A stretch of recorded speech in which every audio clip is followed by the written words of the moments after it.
भाजपचे ज्येष्ठ नेते लालकृष्ण अडवाणी दिल्लीच्या अपोलो रुग्णालयात दाखल. भाजपचे ज्येष्ठ नेते लालकृष्ण अडवाणी यांची प्रकृती खालावली असून त्यांना दिल्लीतील अपोलो रुग्णालयात दाखल करण्यात आले आहे. लालकृष्ण अडवाणी यांना नियमित तपासणीसाठी अपोलो हॉस्पिटलमध्ये नेण्यात आले होते. सध्या ते डॉक्टरांच्या निरीक्षणात असून त्यांची प्रकृती स्थिर आहे. या वर्षाच्या सुरुवातीलाही ऑगस्ट महिन्यात अडवाणी यांना अपोलो रुग्णालयात दाखल करण्यात आले होते.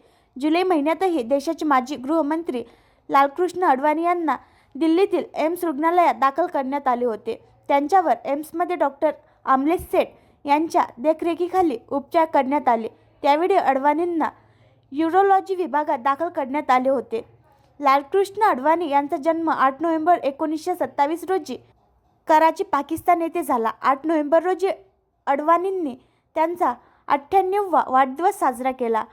अडवाणी 2002 ते 2004 पर्यंत भारताचे उपपंतप्रधान आणि 1999 ते 2004 पर्यंत केंद्रीय गृहमंत्री होते. लालकृष्ण अडवाणी यांना देशाचा सर्वोच्च नागरी सन्मान भारतरत्न प्रदान करण्यात आला.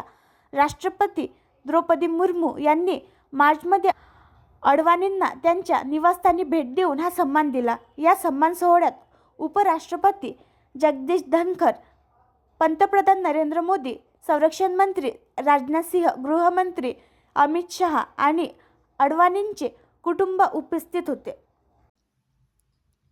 आणखी नवीन व्हिडिओ पाहण्यासाठी आमच्या देशमुख एक्सप्रेस न्यूज चॅनलला सबस्क्राईब करा, लाईक करा आणि शेअर करा.